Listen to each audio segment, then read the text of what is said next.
was introduced in the UAO 66, or the OH functionality, or dihydroxy functionalities. And the more interesting case was actually shown by Professor Hong Kai So in of University of Texas, where actually he showed a sequential linker installation inside a metal organic framework. So what they did, first they synthesized a framework by using this dimethyl benzene dicarboxylic linker. You get a PCN 700 framework. And then you know that when you look in the structure, you can see that, okay, there is a pocket here and there's another pocket here, the length of which matches with benzene dicarboxylic linker and triphenyl dicarboxylate linker. So he did post-synthetic modification after with those linkers, and those linkers just connected the clusters in their respective position to give you two different frameworks, PCN 701 and 702. So actually, this is one of the area which is actually gaining a lot of interest nowadays, and so he's a master in this technique, and he is actually reporting a lot of frameworks where actually you can do sequential linker installation in different ways. So the next one is, yeah, you can do some metal exchange, metal ion exchange of the cluster. You can, so some metal will not form the clusters. So once you have a morph which actually forms the clusters readily easily, then you can do a post-synthetic metal exchange by actually treating it with a metal salt. So in this case, okay, the zirconium cluster of UiO 66 it is a 12 connected zirconium cluster with the cluster formula zirconium 6O4 OH4 CO12. So you can exchange some of the zirconium ions with titanium ions in that case, and also you can put in some nanoparticle inside the cages of morphs after the morph synthesis. And furthermore, and the most important technique which has been widely used by almost all of the morph chemists all over the world, and the field was first, I think, introduced by Seth Cohen. So yeah, so if you have a functional groups attached to a linker, then actually you can do an array of, or a myriad of organic reactions. By that you can functionalize the organic or the organic bit of that particular morph. As you can see in the case of IR morph 1, you get all these different frameworks by just functionalizing it with different functional group. So the possibilities in which you can get different frameworks for different applications is unlimited, as long as you can come up with an idea to functionalize it one way or another. So moving into the last part of my talk, so it is morphs are used for a wide range of application. As you can see, the figure on the right hand side tells you it can be used for a wide range of applications.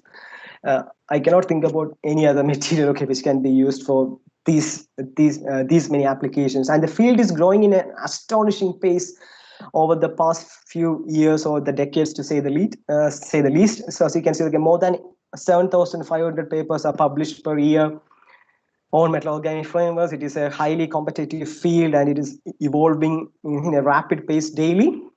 So I am going to talk about a few important applications of the morph. I am not going to talk about all of them in detail. So sorry in that case. So if actually you are expecting, or I am not capable of talking all of these in this talk with limited time.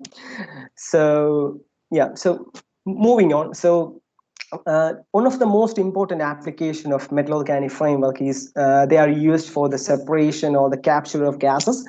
So as you can see, one of the most important gas that they want to get rid from the atmosphere is carbon dioxide, because of its global warming or greenhouse or the atmospheric pollution caused by it. So UTSS 16, where UTSS stands for, I think, University of Texas, San Antonio, was actually the pores of this framework can selectively capture carbon dioxide even when other gases are present.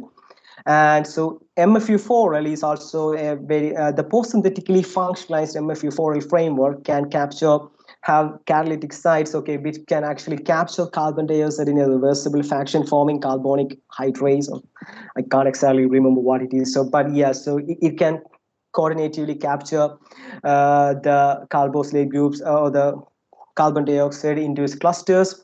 And one of the pioneering studies, or one of the groundbreaking studies in this case, was reported by Jeff Long, but actually he showed that in the case of MOF 74, so you have metals, open metal sites, which solvent molecules is coordinated, is in an one-dimensional, is arranged in an one-dimensional manner.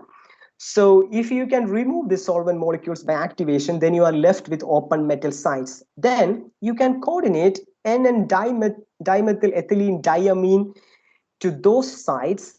And what happens when you expose these particular framework for carbon capture? What happens is that the metal nitrogen bond is broken and carbon dioxide is inserted in a cooperative manner by forming carbamate chains. So each sides absorb one carbon dioxide molecule, and that increased the carbon dioxide uptake of that framework dramatically. And this study was further explored to different isoreticular frameworks, and still long group is investigating on this framework for increasing the carbon capture, and from this flue gas and from natural emissions at all. So moving on. So, and then actually, okay, you can use MOFs for selectively separating gas from gas mixtures as well. As you can see, Kausar 7 by Professor Mohammad Edwadi can be used for separating propane from propylene. There is very little difference between those two gases, and actually it is a huge energy consuming process in the industry, but this MOF solves it with ease. So the applications in gas capture and separation by using metal organic frameworks is vast and widely exploited over the years, and that's going to stay for a long time. So now the catalysis. So MOF can do catalysis, and MOFs are pretty good at doing catalysis as well. So why? Because they have coordinatively unsaturated metal sites, they are porous, their linkers can be functionalized to coordinate metals. So I actually subdivided the catalysis application of MOFs into actually three different slides depending upon which site is doing the catalytic activity. So in this case, okay, if you remove the solvent molecules coordinate to the cluster, then you will have unsaturated metal sites. They are potential Lewis acids, and they can do the catalysis. As you can see in this case, the MNBTT framework do the cyanosylation of aromatic aldehydes with coordinatively unsaturated manganese sites. So I am actually just mentioning only one example. There is numerous examples in which MOFs are used as Lewis acids. And I think, okay, Vasan will be able to tell you more about the use of MOFs for this catalysis application, because he's doing his PhD on that. So moving on, and functionalized organic linkers can be also used in organic for organic reactions, for catalyzing organic reactions. As you can see, okay, I am even though I haven't shown the whole framework, the zirconium here means this linker is connected to a zirconium cluster, and when you have this beta diketaminate linkers, you can functionalize those sites using different metals of your choice. Like you can coordinate it with copper or iron, and when you coordinate it with different metals, it actually show different catalytic activity. As you can see, the copper one can be used for the amination of cyclohexene, and the iron one can be used for intramolecular reactions. So moving on, the catalysis using MOF nanoparticles or enzymes or homogeneous catalyst encapsulated inside the MOF pores. So in the case of nanoparticle, you can put nanoparticle on the surface of the MOF, or you can grow MOF around the nanoparticles. So, and in both, and in these cases, okay, they show different reactivity depending upon where they sit, whether inside or outside, because sometimes, okay, MOF nanoparticle on the top can actually prevent, or actually they can cause some inhibition for the reactants to get inside the reactive centers by actually closing the pores. But once you have the MOF built around the nanoparticles, there is no closure of the pores. You can access the reactants, can access the active sites much more easily.